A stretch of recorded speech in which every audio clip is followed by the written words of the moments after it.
Hi, good evening. I'm George Quillen, 7 Bishop Court, and this is my first time speaking before any board here. You have it, what is it, Quillen? Quillen, Q-U-I-L-L-A-N. I had some insomnia last night, and I spent my time reading the 1994 master plan that's online, and the 2007 examination. I couldn't believe I stayed awake for the whole thing, but actually I think the reports are well written. I mean, the 1994 report in particular really impressed me as well written, and the 07 report did too. The 07 report refers to an earlier re-examination report from 2001, and I wanted to ask that that be put up on the website as well, if that can be done. Don't know what's in there. Yeah, let me just make sure that can be done. Sonia, is there a reason why that's not there, do you know? I just put the updated ones up there. But the 2001? It still applies, right, to some way, or does it? Well, yeah, I mean, it's a continuum, because the last full master plan was 94, and then the requirement at the time was 6 years. So there was one done in 2000, 2001, and then again in 2007. And the 2007 document that this gentleman reviewed was a re-examination of the 2000, 2001 document. So, you know, if you really want to dig into that continuum, then logically you go back, you know, and you read 94, you perhaps would want to see what was in 2000. But generally speaking, is 2000 not really relevant because it's been superseded by 2007? That's correct. But and everything that you're required by statute to reconsider from 2000 would have been in the 2007 document. All I'm suggesting is if you really want to get into the weeds, you know, you would look at the 2000 document. But I think everything, as the chairman indicated, everything relevant would have been covered in 2007, which is basically the basis that this board has to move forward. I think it would be helpful to put it up if you can, because it is referred to in the 2007 report as though a person could refer to it. Okay. Yeah, that shouldn't be a problem, I guess. A couple things about the master plan. One is that, and this is the 1994 master plan. Under goal 3, which has to do with historic preservation, it says that there was a suggestion, a list of changes suggested by the Historic Preservation Committee at that time, and that it was being attached as an appendix to the historic plan element of the master plan. But if you look at what's available online, it's not there. So I wondered if that could be made available. Just if I could just ask a question, do you know what specifically the document was, just to help us track that down? Or just if I go back, I'll see that in the 1994. You'll see it in the 1994. It's on page 4, under goal 3. It's mentioned. And it says that it's being attached to the master plan as an appendix. It could be, it was like a listing of historic properties, or, I mean, because what we ended up doing is we passed all the information on to the county, and the county actually developed a plate as a map in the master plan that, you know, they did a really good job because they have, you know, a lot more records than we had, and all that was incorporated into the master plan mapping, and there's a listing of historic properties and, you know, a lot of that different stuff that happens to be in there, so it could be on that mapping, but I'll go back and look to see specifically what that was. It refers to it as changes that are suggested by the committee. So,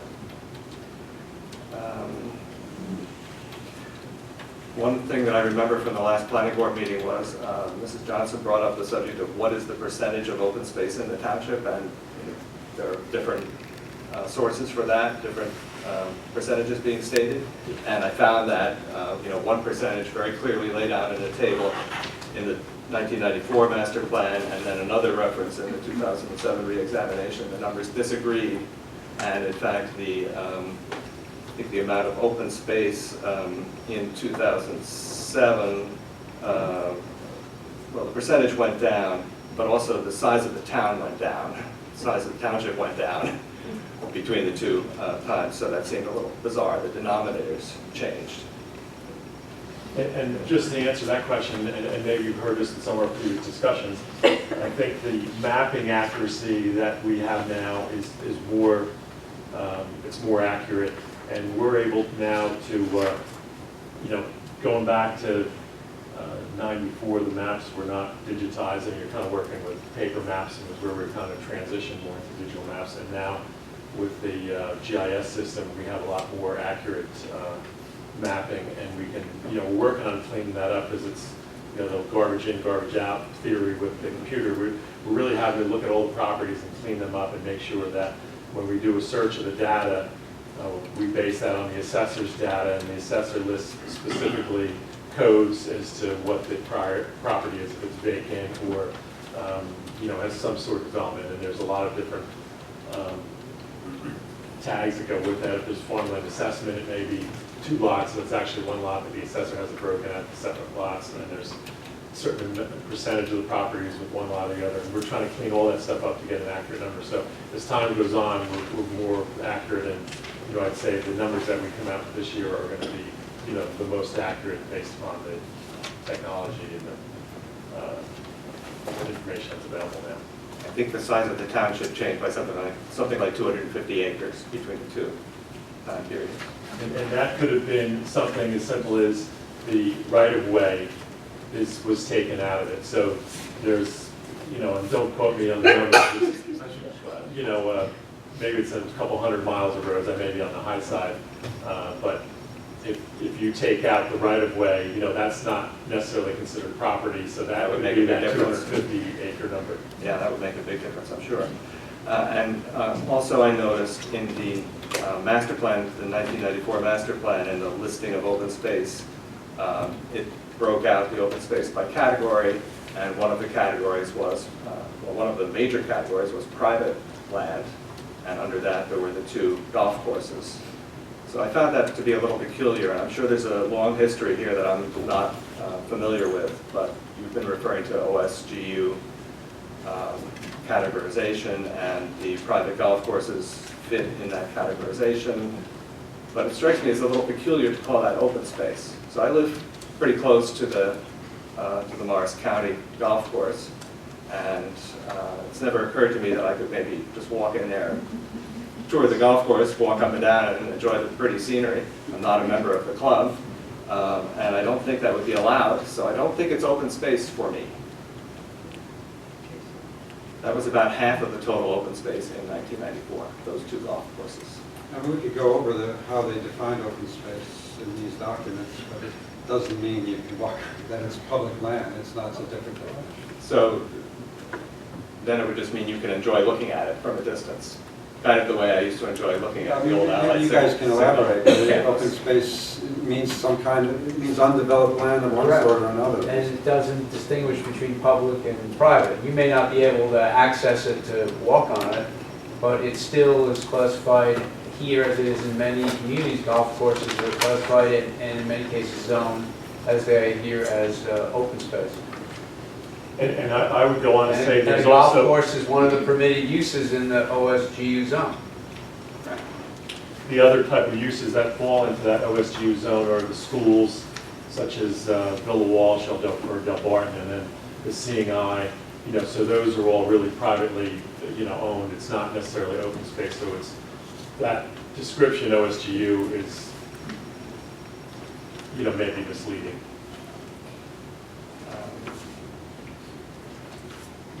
Another thing I did was I looked at the zoning map.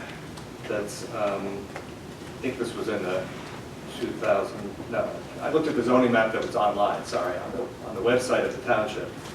There's a zoning map. I was trying to see, what is my house neighborhood zoned as, and what are the nearby areas zoned as. And what I found is where I live, and where I've lived for 19 years, is just a blank field. The zoning map says 1997 on it. I don't know if there's something more recent that's up on the website, but that's all I found.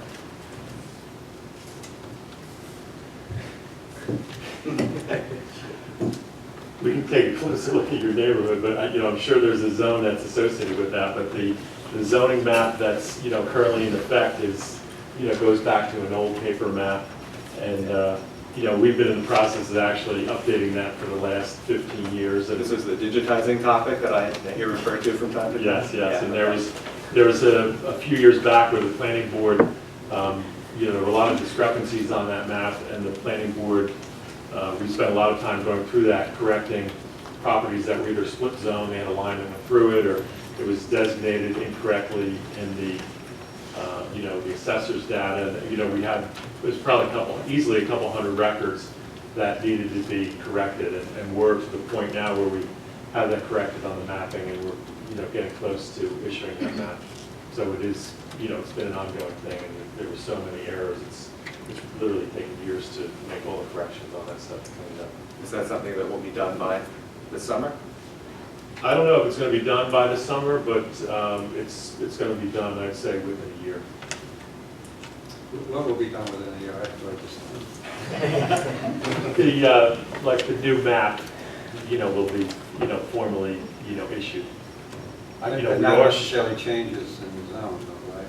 Adjustments, or are you talking about changes as well? No, it's really just cleaning up and making this map digital, but you recall the issues that we went through where there was, properties that were zoned improperly, or the zone line went through the middle of the property, and it might have been business on one side, residential on the other, Right. on the other side, and we talked about that. But you may not be Make corrections. fixing all of those, right? Or are you expecting to? I'm hoping to, have that stuff corrected. To pin down a date, I would have told you a couple of years ago it would have been done, but it's. You did. I know it's a very, what you're finding is, what amazed me about what we do is it's not as precise as you would think. And we see zone lines going through properties, and then you think, well, it's just adjustable, move it.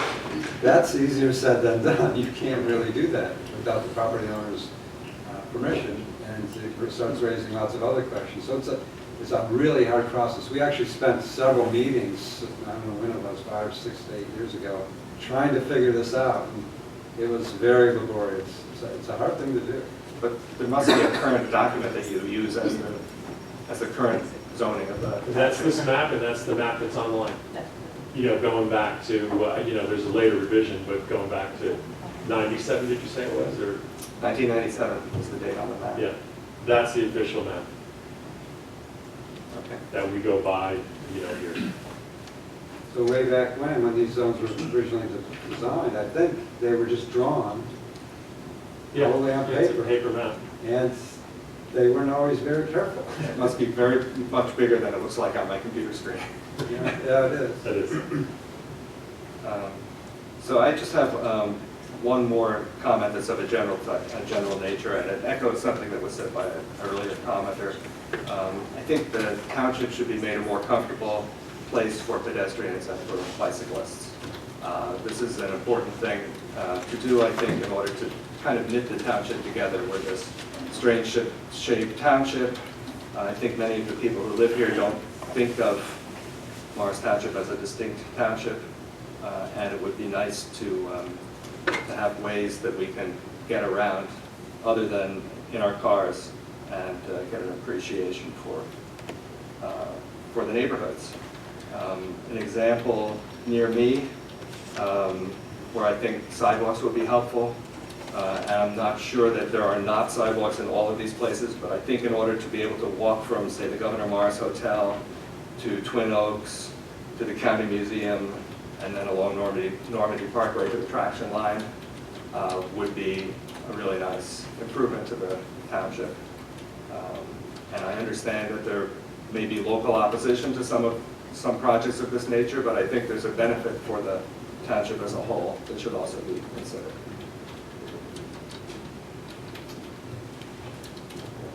That was it. You did mean the Morris Museum, though, didn't you, sir? Yes, did I not say that? That's County Museum. I'm sorry, the Morris Museum.